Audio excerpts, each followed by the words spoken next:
Some of you guys made me think maybe I was tripping. I don't want to say you gaslit me, but I was low-key second guessing my own take on the Dragon Ball Sparking Zero Switch 1 port, saying stuff like it's not that demanding and the Switch can handle it fine, just like some other demanding games. Well, I gotta say, I feel kinda vindicated right now. But I also feel kinda bad for anyone who wanted it on the Switch 1, cause not only is the Switch 1 port even worse than I thought, bro, I overestimated the Switch 2. Yes, the Switch 2 that just released. It's bad. These numbers are shocking even to me, and I predicted it would be bad in a recent video. But before I get into all that, make sure to hit that like button and that subscribe button for more Dragon Ball Sparking Zero and general anime game content. I know I'm a small YouTuber right now, but hopefully one day I won't be, and you can say you were an OG on my channel. But with that said, I'm your boy Kaizen, and let's get straight into it. So we all know the general story regarding the Switch release and Switch 2 release for Dragon Ball Sparking Zero. The game only released on current gen consoles and PC, not PS4 or Xbox One, and certainly not the Switch 1, that's for sure. And while the Switch 2 release was leaked a while back and we expected it to be announced by Nintendo, nobody expected a Switch 1 release. And even the trailer, where they're meant to make the game look good, made the game look pretty bad on the Switch 1.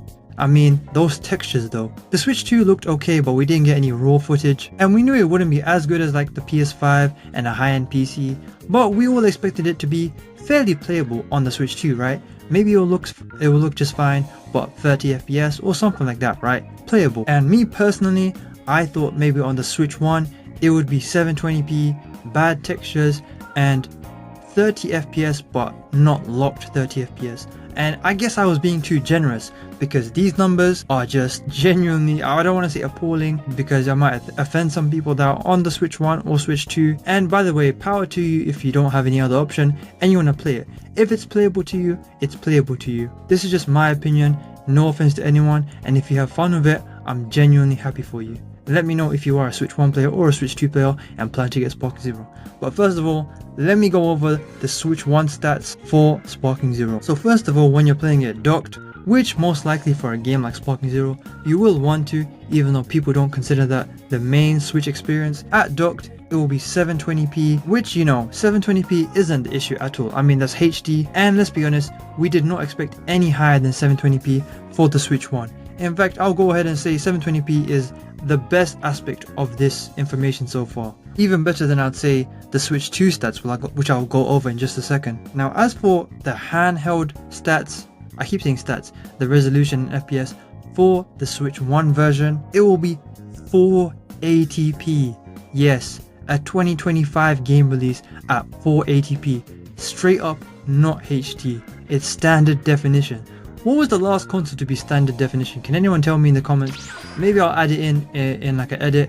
I feel like it might have been the PS Vita. Am I right? PS Vita. I don't think the 3DS was that bad, was it? And as for the FPS, it just says 30 FPS, and I'm assuming that also goes for the docked version of the game, or docked state of the game. Which, you know, 30 FPS, fair enough, man. It doesn't say if it's locked or not, but I have no issue with the 30 FPS part. It's just the fact that, you know, 480p is just people are saying you may as well have not released it. That when you see the 480p part, it's like a sign, don't buy this game. And no offense to anyone who sees that as no issue at all. I know some people are like, I don't care how it looks as long as it runs okay. Well, it still runs pretty bad, but you know, 480p and 30 FPS, it's gonna feel like you're playing an old Tenkaichi game, maybe worse. Am I being too harsh? I don't know, but I was just appalled by this personally. No offense once again. Now, let's go over the Switch 2 port, because while people do want to buy the Switch 1, it seems like, based on what I'm seeing on Twitter, more people are saying they want the Switch 1 port for the memes than the Switch 2. But I think in reality, the Switch 2 might get more sales as in the Switch 2 version, or at least more people buying it with the intention of playing it on the Switch 2. Now, what do I mean by that? Well, Bandai and Spike Chunsoft made a pretty smart decision by making it so that when you buy the Switch 1 version, you can transfer most of your data, I believe, as well as the game itself, onto the Switch 2 and upgrade to the Switch 2 version. Obviously, this is great when it comes to any game on any platform, like when you're going from PS4 to PS5, but the reason why I think this in particular is great for a Switch game going on to Switch 2, especially one coming out now and one that's, you know, quite demanding, is because way more people have the Switch 1 than the Switch 2. especially right now, so early in its life cycle, and the Switch 1 being one of the best selling consoles of all time. So of course, with there being a much bigger market for Switch 1 users, now that they know that they can just upgrade to the Switch 2, once they upgrade their console in their own time, they won't have to worry about having an outdated version. So they can just buy the game now, play it on the Switch 1 if they don't mind, and then when they have the Switch 2, they can play that version, no problem. Now they still might be hesitant because, you know, the Switch 1 experience won't be that great. I mean, I've seen people saying they want to get the Switch 1 version just out of sheer curiosity, even content creators, and for the memes of course, but I feel like nobody predicted it would be this bad, because the quality that the Switch 2 plays at is damn near the quality that I expected from the Switch 1. Although then again, you gotta keep in mind the textures and details and all that stuff, the loading screens, so I'm sure the Switch 2 will be far superior in that regard. Now weirdly, while we do have the docked and the handheld stats for the Switch 1 version, as for the Switch 2, we only know the FPS and resolution, but it doesn't seem to say a handheld or docked version, just one stat for each. I guess that means it runs the same on both, although hopefully this means it will run better in docked mode. I don't know if that's the case. We do have to just go off what we know so far, and that is that it runs at 810p and 30 FPS. Now 810p or 810p, I don't know if we've ever seen that in a console before. I don't even know what you call that. Is it like HD plus, or it's definitely not full HD and definitely closer to just standard HD, right?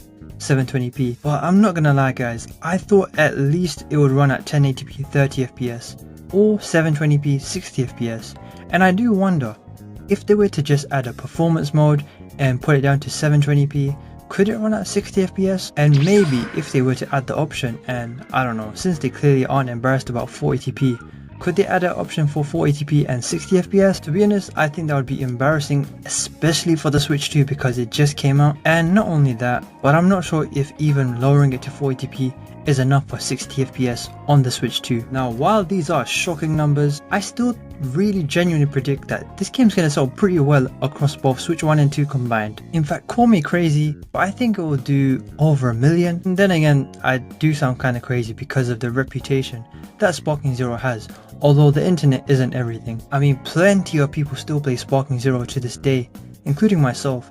Regardless of the memes online, I think that's just internet culture and like people just decided to dog on it. But the game is genuinely popular, you can't deny that, especially on console and the casual player base. And we've seen other games which had bad reputations like JJK Curse Clash sell surprisingly well on the Switch alone, both in Japan and globally, because the market is just different and because internet trends don't represent everything. Sometimes people on Switch just don't care about quality and just want a fun casual experience and don't care about what social media is saying. Now I'm sure some people are going to come out and say they expected it to be this bad, but I just don't feel like anyone expected it to be this bad on the Switch 2. And I'm also predicting that someone's going to say, or plenty of people are going to say, that it runs just fine on the Switch 2 because it has the textures.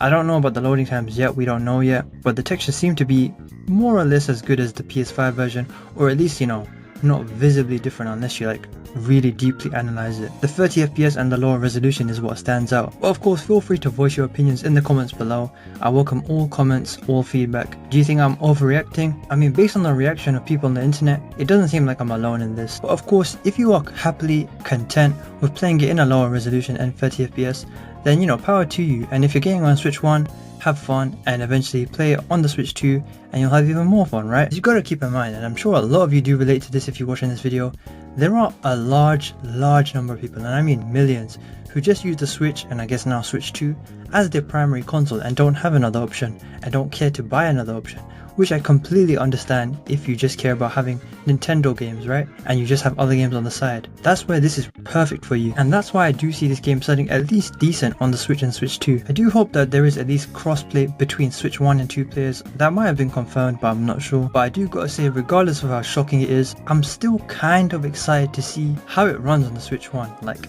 actually when it's out.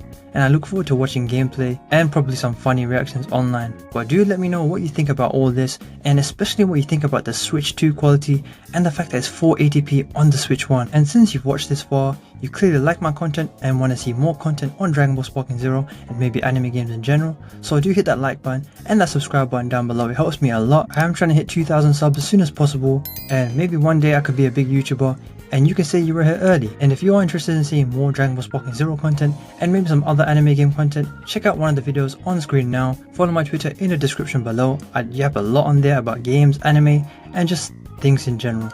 But with that said, I've been your boy Kaizen. Thanks for watching and I'll see you in the next one. Peace.